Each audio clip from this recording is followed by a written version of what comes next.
Имаш ли некој инженерски проблем кој што е актуелен, а можеби најмногу те фасцинира, за кој што би сакал да се посветиш во следниот период? Пример е протеините како клучни молекули во човечкото тело, кои што се бескрено комплексни, можам да кажам, и никогаш нема да престанат истражувањата на нив, бидејќи има премногу работи кои што треба да се анализираат, премногу својства. Ако знаеме, еве да речеме за својствата, денешен проблем како канцерот, како тој се развива, како се шири и кои се хемиските патишта на кои што тој се шири.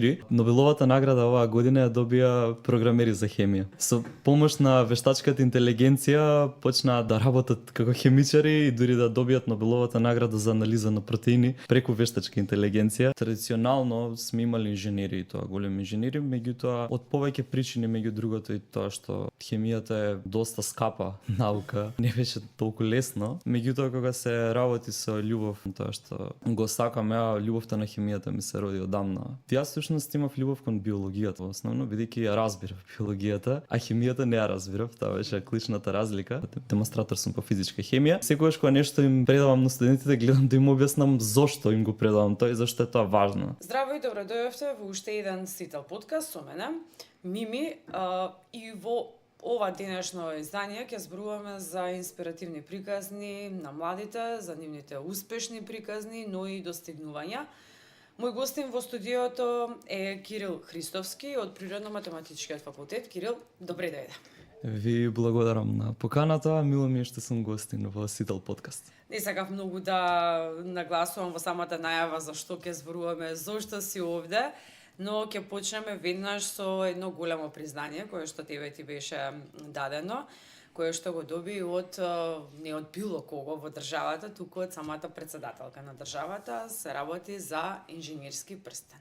Ти си добитник на инженерски прстен. Може би многу мини и не знаат за што станува збор, но ќе слушнат во текот на овој разговор. Најпрво како дојде до сето тоа и честитки. Ти благодарам, Мими. Значи, инженерски прстен е признание што веќе повеќе од 20 години се доделува на најуспешните инженери дипломирани по инженерските насоки на факултетите.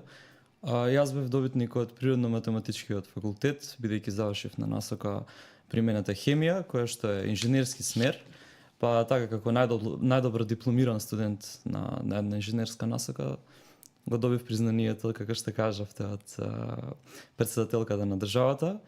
И искрено ми беше голема чест да бидам еден од добитниците, бидејќи треба доволно труд да се вложи, нели, за да најпрво се стигне како најдобар на факултетот, а потоа, нели, како добитник на едно вакво признание. Да, и тоа сакам да го слушнеме од тебе, во колкава конкуренција, во каква конкуренција ти се издвои и го доби ова признание, колку беше тоа тешко?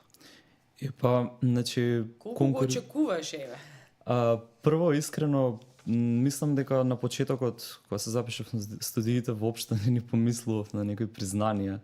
Нели, најпрво сите студенти мислат на тоа дали ќе го завршат факултетот прво, а потоа за некои си награди и такви работи. Меѓутоа, конкуренцијата беше голема, бидејќи не се работеше само во рамките на хемијата, значи на мојот смер или на другиот смер, аналитичка биохемија, кој што исто така е инженерски смер на нашиот институт. Меѓутоа тука се, значи, физичарите кои што исто така се инженери, се сметат како инженери, така што тие бе конкуренција. Се работи за два институти, ПМФ има прилично голем број на студенти во споредба, да кажеме, со другите факултети, така што не беше толку лесно. Меѓутоа кога се работи со љубов кон тоа што го сакам, љубовта на хемијата ми се роди одамна, прилично од на крај на основно училиште, така што беше, можеби да кажам, напорен пат, меѓутоа беше и љубов.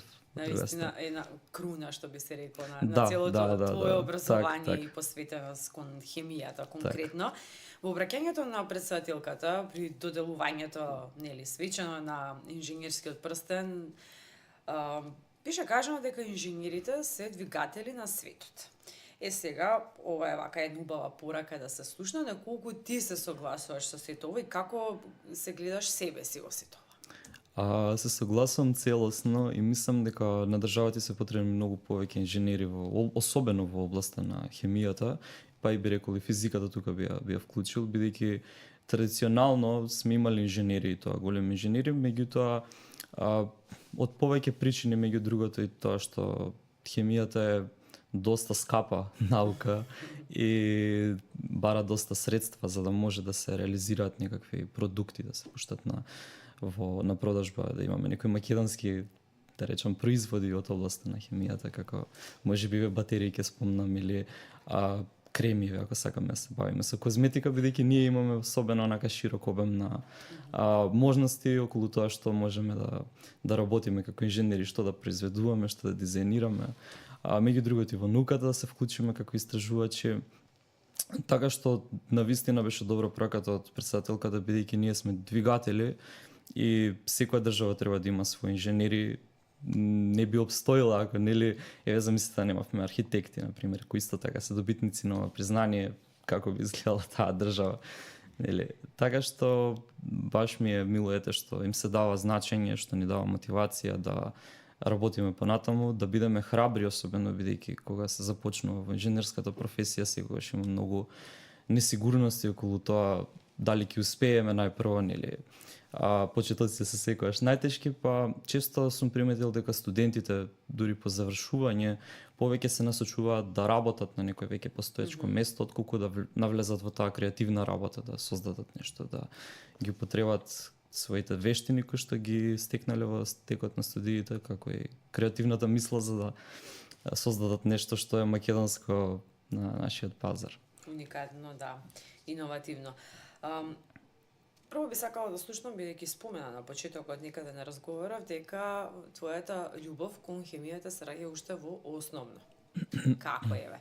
Нели, како деца сите ги учиме сите овие предмети, кој повеќе, кој помалку е надарен за сето тоа, зошто баш хемија? Доста интересна приказна и беше искрено случајно, како што ви кажав, беше на крајот на основното училиште, не на некаде кога започнав со хемијата, значи не беше некоја љубов на прв поглед, како што се случува кај некој. Јас всушност имав љубов кон биологијата, во основно, бидејќи ја разбирав биологијата, а хемијата не ја разбирав, тоа беше клучната разлика. Меѓутоа, во девето се случи нешто чудно, бидејќи наставничката што ни предаваше биологија и хемија, ме знаеше од биологија под надпреварите, бидејќи сакав да учествувам, се надпреварував, бев државни надпревари. Имав некои си, да речам, добри успеси, не беше на некое си место прво, второ, меѓутоа беа во ред, па како некој што учествуваше од малата генерација, мојата генерација бевме еден клас, 18 ученици, само јас се учествував по тие надпревари, па кога дојде надпреварот за хемија, тоаш прв пат се држуваше од Институтот за хемија како организатори, ме покани мене да одам, па на почетокот не сакав да учествувам, некако си сметав дека хемијата не е за мене, па подолго убедување некако прифатив, не очекував ништо да се случи, меѓутоа првиот обид имав подобар резултат од било кога по биологија и ми беше малку чудно заради тоа што никогаш не сум се сеќал како да знам хемија и наеднаш го добивам овој резултат и ми беше навистина за неверување. И потоа со годините сватив што е проблемот, тоа е дека во основно училиште науката не може баш многу да се свати, бидејќи тие работи што се изучуваат во науката е потребно да се познава за вистинско разбирање, работи како калкулус, например, што се изучува многу подоцна, или некои си модели теоретски кои што се изучуваат дури на факултет, така што во основно училиште генерално физика и хемија се разбира од да речам полуинтуитивно и полу на памет се учи. Тоа е нормално, бидејќи во тоа време не ни се вештините на тоа ниво за да разбираме малку подлабоко. И од тогаш некако ми се роди желба да знам како е чувството да се биде хемичар прва работа и како е чувството да се познаваат сите овие работи кои што тогаш ми беа апсолутно надвор од доглед на тоа што можам да го разберам. Освен вака случајно еве и твојата љубопитност може да се каже, си сакал да откриеш нешто повеќе, да разбераш малку повеќе. Имаш ли некој во твоето блиско окружување, имаш ли некоја инспирација, некој што те инспирираше дополнително па во тоа да се насочиш понатаму и во средно, па еве и да се запишеш на ПМФ?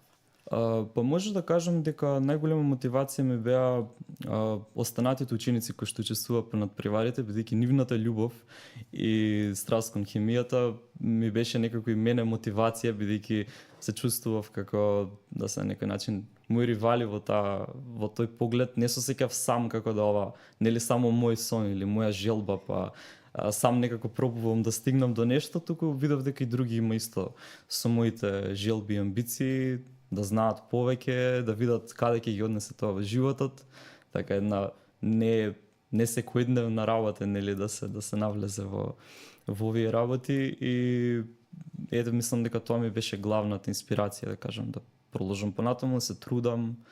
Значи да. Слушнавме ве кога првпат си почувствувал дека науката, инженерството се всушност твојот пат, за кое што еве сега доби и признание официјално нели од државата, кое што е највисоко во нашата држава, може да се каже.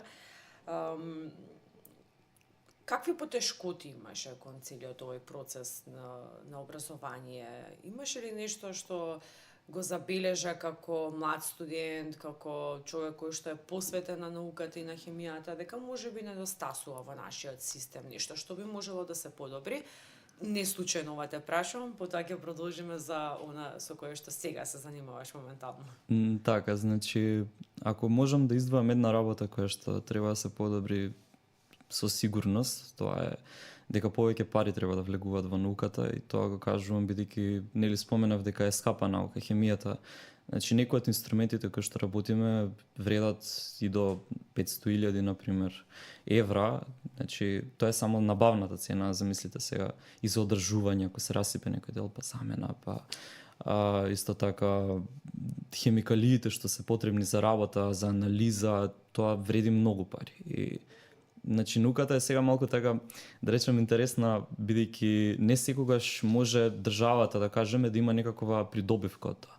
Ние како научници работиме и доаѓаме до некои си сознанија што претходно ги нема во науката, дојде на сега некои податоци или некакви заклучоци направени, меѓутоа тие заклучоци и податоци може да ги користи понатаму целиот свет.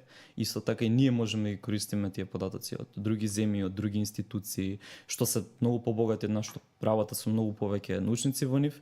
И мислам дека тоа е да речам причината што ги спречува да влегуваат повеќе пари во науката во Македонија, затоа што не секогаш носи директен, да речам, профит кон државата, кон буџетот на државата. Меѓутоа, пак ќе кажам, мора да има секоја држава научници, мора да има интелектуалци во оваа област и мора да влегуваат повеќе пари, бидејќи некогаш буквално од расипани инструменти или од недоволно хемикали, да кажеме, не можеме да работиме во текот на студиите и да научиме повеќе, така што тоа е дефинитивно главната пречка. Околу учебниците и останатите, да речем, работи денеска толку не е проблем бидејќи го имаме интернетот, па можеме да се информираме скоро за сите работи преку интернет, фала Богу.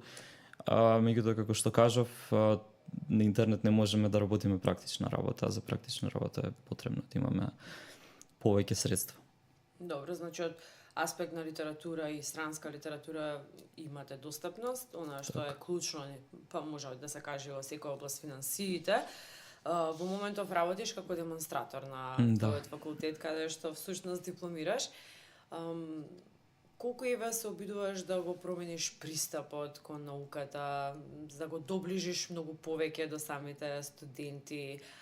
Се гледали уште еве во најраните, може да кажам, од прва година кај некој изразен талент, каде што треба му се посвети повеќе внимание да се насочи?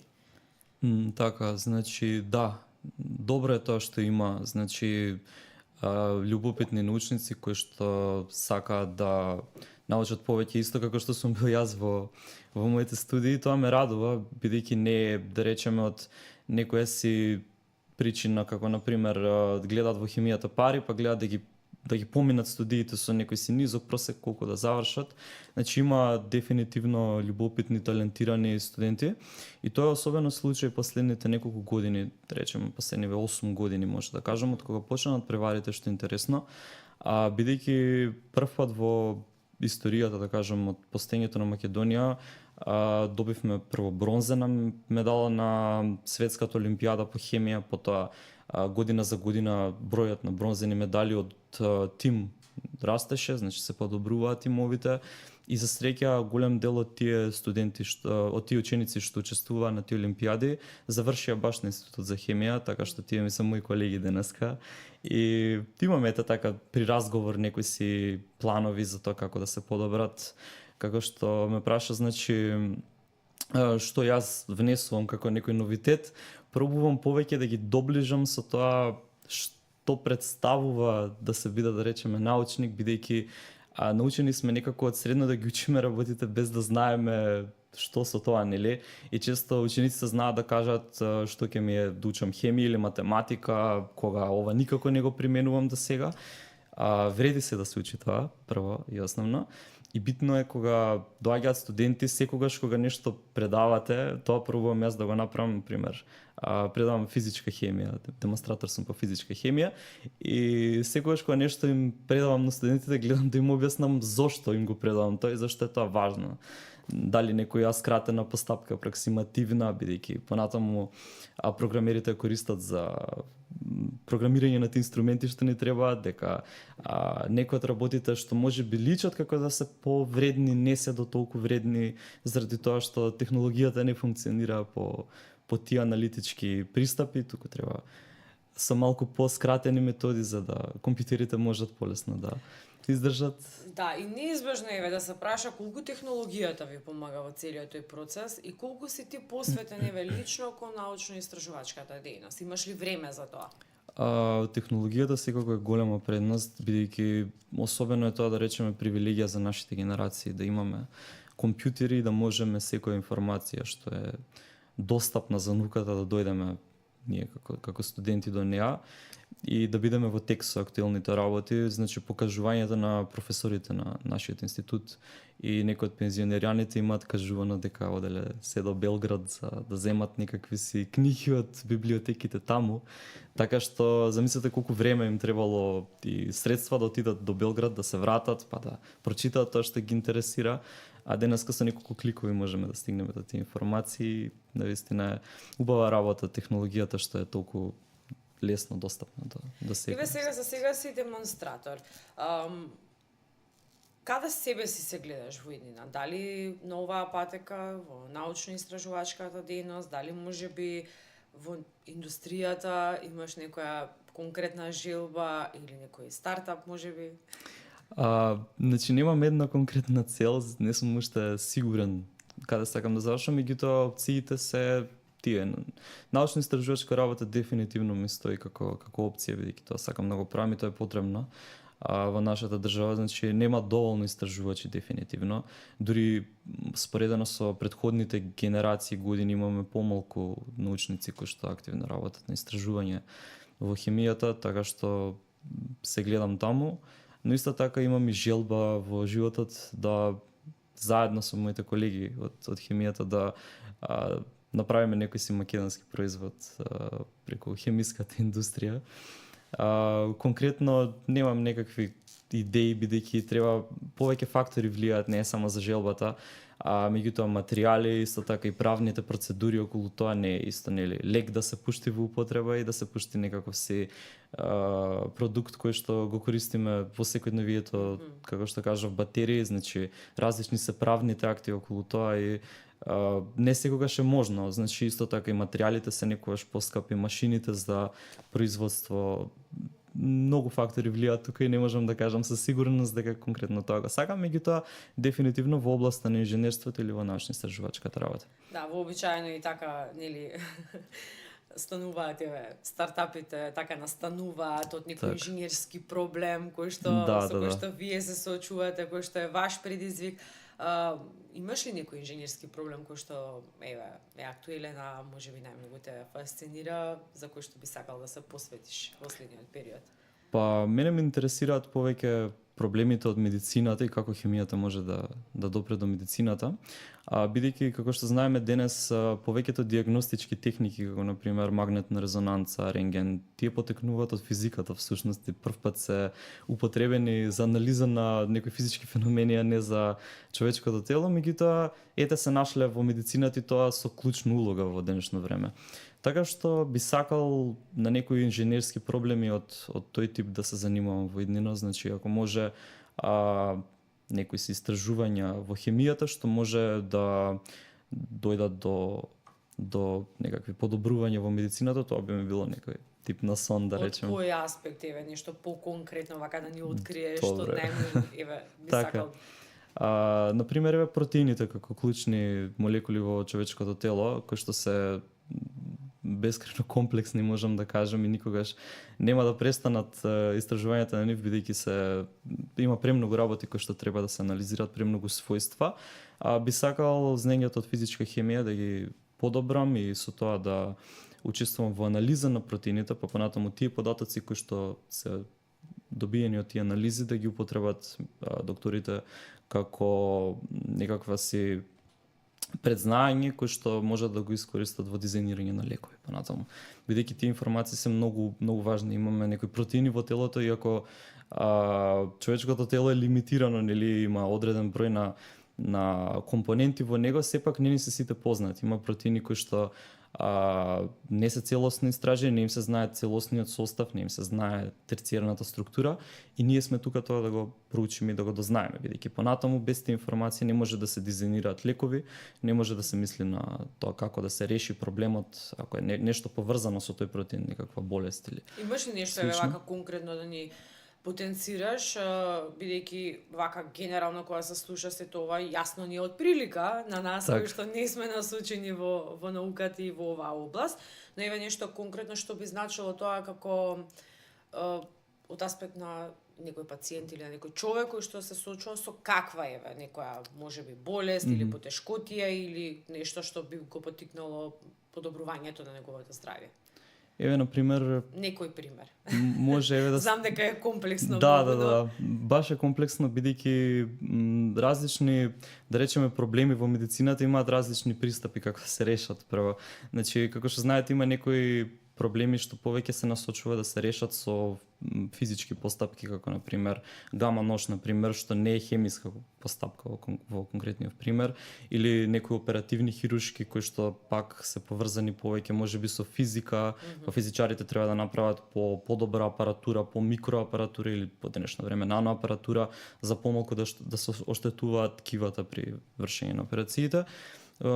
За химичарите тоа е сепак, пак ќе кажам, повеќе поврзано со лековите, бидејќи ако знаеме, да речеме, за својствата на денешен проблем како канцерот, да го споменам, како тој се развива, како се шири и кои се хемиските патишта на кои што тој се шири, ако се најде, да кажеме, некаков си хемиски пат каде што ќе може да се блокира само тој пат на развој хемиски на клетките, може да се стопира дури хемотерапијата, еден таков тип на терапија каде што се спречува практично развојот на канцерогените клетки, меѓутоа за жал се спречува и развојот на другите. Така што химичарите, медицинарите се бават со тоа да се спречи патот само на овие на ширење на канцерогените клетки, односно за тоа да го направиме мора да се знае многу точно кои се разликите на канцерогените клетки, кои се разликите помеѓу канцерогените клетки и нормалните клетки. Бидејќи ако се знаат разликите добро, ќе може да се таргетираат тие разлики за да може да се спречат овие патишта. Така што ете еден конкретен пример како може да се влие. Исто така е примери за автоимуните болести, ако гледаме тоа се болести каде што самиот имунолошки систем ги напаѓа здравите клетки, така што и тука може да се вклучи хемијата како некакво решение на овие патишта, хемиски патишта кои што се одговорни за ваквото однесување, да се спречат практично со некаков байндер кој што ќе се врзе за хормоните, односно за антигените, на пример, ако се работи за некакви алергии на полен или нешто како автоимуна болест, и да се спречи тој пат на самодеструкција, на пример. Ете, тие се два примера, меѓутоа има уште многу. Исто и во инфективните болести има хемија практично се што се случува во човечкото тело и секоја медицински случај, секоја болест е резултат на некоја си хемиска реакција, така што ако знаеме да ја контролираме хемиската реакција, ќе знаеме и да го спречиме овој процес за понатаму да се развива. Да, гледам дека тука има клучна улога и самата основа, љубовта твоја кон биологијата. Можеби тоа е тоа што те насочило и кон истражувања во областа на медицината, односно подобрување на некои состојби со кои што се соочуваат самите луѓе, или пак осмислување на некој лек кој што може да им помогне понатаму за овие актуелни и модерни болести и така натаму. Дали ти работиш во моментов на некој интересен проект, на некој истражување? Од која област? Во моментов работам на 2D спектроскопија, тоа е техника аналитичка, која што на некој начин ги упростува податоците кои што ги добиваме, затоа што често податоците кои ќе се добијат од некакви мерења се хаотични и треба некако да се сортираат за да извадиме од нив некој си логичен заклучок, бидејќи како самите податоци ништо не ни значат во голем број случаи, треба да се средат на некој статистички начин, да гледаме повеќе од тоа што го гледаме на некој начин, така што оваа техника се бави со тоа. Така, супер. Дали сметаш дека малите земји може да произведат големи идеи што ќе именуваат световите? Го кажа тоа на почетокот и како се гледаш ти за можеби 5 години, можеби е краток период, не знам, кога се зборува за научно-истражувачка дејност, но како се гледаш ти себе си? Значи, за првото прашање околу тоа дали може мала земја да постигне многу во овие области, дефинитивно може, има докази за тоа. Имавме гостин Нобеловец пред неколку години, Шехтман, тој има добиена Нобеловата награда за хемија. И тој потекнува од Израел. Израел како мала држава, тој баш ни даде неколку примери за инженерски проблеми кои што ги решиле од аспект на водата, бидејќи таму нели е по пустински район, па како се снабдиле со вода иако имаат помалку од Европа, например, вода или другите континенти. Така што тоа е еден од неколкуто нобеловци таму што доаѓаат од Израел. И тоа е една мала држава со не толку многу жители, а има постигнато многу, особено во науката и во инженерството, и тоа традиционално го прави. Така што јас би рекол дека решението треба да започне од тоа науката и инженерството да станат некаква си традиција во Македонија. Тоа е многу важна работа, значи да се стекне некаква си, да речем, култура за учество во научни проекти, за интерес во науката, бидејќи ако се нема интерес, нели, и државата, исто така и оние финансиери кои што треба да вложат пари во науката, нема да вложуваат, бидејќи ако не се гледа интерес во државата, нема да се гледа ни иднина во тој поглед. Така што битно е да се промовира вака ние како студенти, например, да им представиме на учениците од средните училишта или основните училишта што е убавината во сето ова, за да има повеќе интерес во иднина. И тоа е првиот чекор во секој случај. Понатаму секако има милион препреки на патот кои што треба да се надминат, меѓутоа тука да започнеме, значи да се качи интересот. Како научници, како инженери, вашата цел е многу повисока, за разлика од вообичаено или кај секој студент онаа желба за да добие некоја лична корист, можеби понатаму од сето тоа што ќе го заврши. Јас би сакала исто да го наметнам и ова како прашање, ме интересира, колку може, е многу актуелно, да речам, веќе се преминува и неколку години ни светот, па и кај нас во последно време, колку може за конкретно во твојата област да помогне вештачката интелигенција? Дали ја користите, на кој начин и колку може да ви биде од корист? Значи, на некој начин Нобеловата награда оваа година ја добија програмери за хемија. И тоа ви кажува се, значи со помош на вештачката интелигенција почнаа да работат како хемичари и дури да добијат Нобеловата награда за анализа на протеини преку вештачка интелигенција, така што дури на некој начин програмерите можат да не станат конкуренција на нас хемичарите во областа на хемијата, конкретно заради тоа што вештачката интелигенција навистина нуди многу решенија во областа на хемијата. Дали ние ја користиме како хемичари? Да, ја користиме. Значи, сега моментално ги користиме овие обични алатки како ChatGPT и останатите конкурентни модели главно за истражување на некакви податоци, бидејќи не е секогаш лесно да се најдат на обичните пребарувачи конкретните стати, информации. Да ви го скрати патот. Да, на некој начин повеќе за скратување на патот, точно така. И главно го користиме за тоа повеќето од нас, бидејќи алтернативното е да се употребува вештачката интелигенција за конкретни хемиски проблеми, значи активно да учествува во истражувачката работа. Меѓутоа тоа е малку потешко бидејќи тоа е програмерска работа, сепак ние не сме програмери и убаво би било во иднина, како што нели имаме доста студенти последниве години на финки, значи има многу амбициозни програмери. И во сработка со нив можеби ќе можеме да направиме некакви си софтвери за анализи, за моделирање на некои работи што многу ќе ни помогнат во хемијата дефинитивно. Значи наместо да бидете конкуренција, да бидете еден тим. Дефинитивно мора да се биде тим и тоа било така секогаш историски. Најголемите математичари во денешното време работат всушност на физички проблеми, не на математички. Чисто од причина што тие се поврзани меѓусебно, па физичарите ги повикуваат овие математичари да им помогнат во математичката работа, така што секогаш било тоа случај, не е прв пат и исто така мора да размислуваат сите што се во овие области на соработка помеѓу две различни, да речеме, струки, како на пример програмирањето и хемијата во овој случај. Бидејќи едното оди секојаш со другото. Ако имаш можност да направиш некој голем проект, нешто што ќе биде досега невидено, различно во нашата држава, што би било тоа? Сакаш од областа на науката, на истражувањето, сакаш конкретно со примена практична? Пак ќе кажем, не можем... Сигурно сонуваш за нешто, ако сакаш тоа да откриеш. Пак ќе речам, не е една работа и не можам да се фокусирам за една работа, бидејќи за мене сите проекти кои што може да донесат до нешто ново во држава, за мене е сон. Добро. Така што, како што се што набрав претходно... Јас да те насочам можеби некоја нова, модерна, ултрамодерна лабораторија, некој простор нов кој што ќе може да ве собере сите инженери од сите области и да ве спои и да ви пружи алатки, буквално за да можете сето она што го кажа пред малку дека е потребно, како соработка помеѓу вас да се имплементира со конкретни некои примери.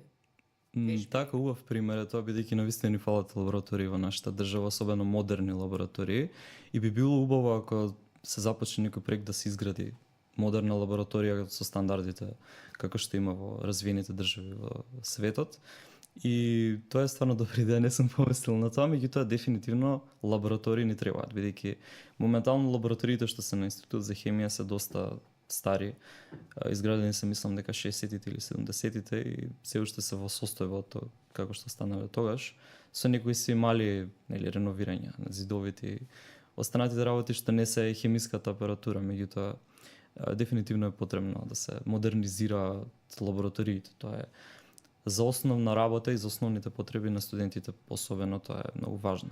Сега не секогаш во науката е потребно да се има лабораторија, бидејќи некогаш ги превземаме мерењата од други лаборатории што се, да речеме, од други земји, од други институти, па тие податоци ги употребуваме за калкулации, одредени моделирања кои што понатаму ние ги презентираме како некаков си преработка на овие податоци. Значи не секогаш е потребно лабораторија за хемичар, особено во физичката хемија. Добра, имате можност да посетите некоја странска, небитно, можеби од соседството, да појдете до таму, да видите како тие работаат. Или да искористите нешто од нивните инструменти во некоја ваша истражувачка работа. Значи има студентски пракси, особено тоа е добар начин да се дојде до тие лаборатории, особено да се поработи во тие лаборатории. Насекаде во светот лабораториите имаат одредени правила и не може да влегува било кој. Значи мора да се има одредена лиценца, да се има одреден договор за да може да се влезе, да се влезе со потребната опрема, бидејќи некогаш е потребно да се има специјална опрема како мантил или да речеме некакви си капи за косата, бидејќи лабораториите бараат многу педантност. Не може било кој како да влезе во лабораториите.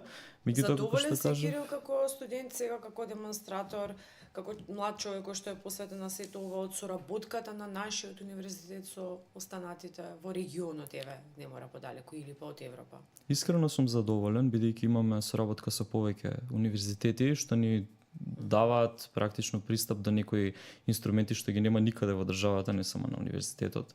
Така што благодарејќи на соработниците од Бугарија, Хрватска, Словенија, дури подалеку во Велика Британија, Америка, имаме соработници од секаде и тоа ни возможува да вршиме нашата научна работа непрекинато благодарејќи на тие соработници и не знам искрено како би изгледала ситуацијата да не беа тие во целиот овој процес. Така што задоволен сум навистина од соработката. Како што кажав, секако треба во оваа држава да се подобрат условите. Тоа е неизбежно за иднината, меѓутоа сум оптимист бидејќи гледајќи амбицијата на сегашните студенти, мислам дека ќе успееме да подобриме ситуацијата кога ќе дојдат нашите генерации, нели, да ги водат тие процеси, да бидат следните професори, следните асистенти по овие факултети.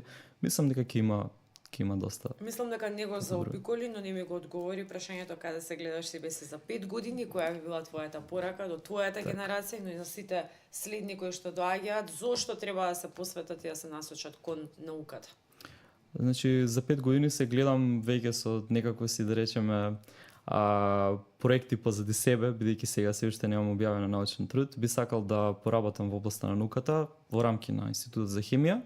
Откако ќе стекнам доволно искуство, тоа искуство трае баш околу 5 години, 5 до 10 години додека се стекне рутина за научна работа, потоа може да разгледувам и други опции како што кажав, инженерство, дизајн на некои продукти и така натаму. Меѓутоа да, сега сум целосно посветен за научната работа, за да го објавам првиот труд во некое си научно списание, тоа ми е сегашниот сон. Да, и твојата порака за крај за сите кои што ќе го следат овој разговор? Еве, нека биде, сакајте науката, интересирате се за науката, затоа што во неа има некои работи што не се среќаваат во секојдневието. Посебно чувството да се биде научник, не може да се доживее на ниедно друго место. Значи, откривањето на нови светови, ако можам да кажам така, што досега никогаш не се познавале, и да се биде на фронтот на менувањето на општеството, бидејќи секогаш научниците први се тие што ги предвидуваат на некој начин револуциите индустријски што се случуваат, како на пример телефоните, нели, денеска што ги имаме. Интересно е, овие концепти постоеле стотици години наназад и на некој начин научниците биле визионери дека ова некогаш ќе се случи, дури кога луѓето не ни предпоставувале дека може да имаме некоја си ваква денешна ситуација како што е сега. Така што да, ги мотивирам сите ученици, студенти да се посветат на науката, на вистина едно посебно искуство и посебно чувство. Па дури во овој правец во кој што си ти насочен или кој што е твоја желба, тоа е да го подобриш и самото живење на сите луѓе на оваа планета, со самото тоа со кое што ќе постигнеш некои резултати во твојата истражувачка работа. Кирил Христовски, јас ти благодарам и ти честитам уште еднаш за најголемото, највисокото признание од страна на државата, инженерски прстен, и се надевам дека нема да биде тоа единствено и дека ќе те видиме со многу поголеми успеси и достигнувања во следниот период. Секако ние го имаме тој простор, особено за вакви инспиративни млади луѓе кои што имаат што да раскажат и имаме со што да се пофалиме како држава. Ти благодарам. Ви благодарам за поканата. Ви благодарам и вам што не следевте. Следете ни понатаму, ќе имаме уште поинспиративни приказни, уште поуспешни приказни од нашите најмлади, односно од иднината на нашата држава. Пријатно.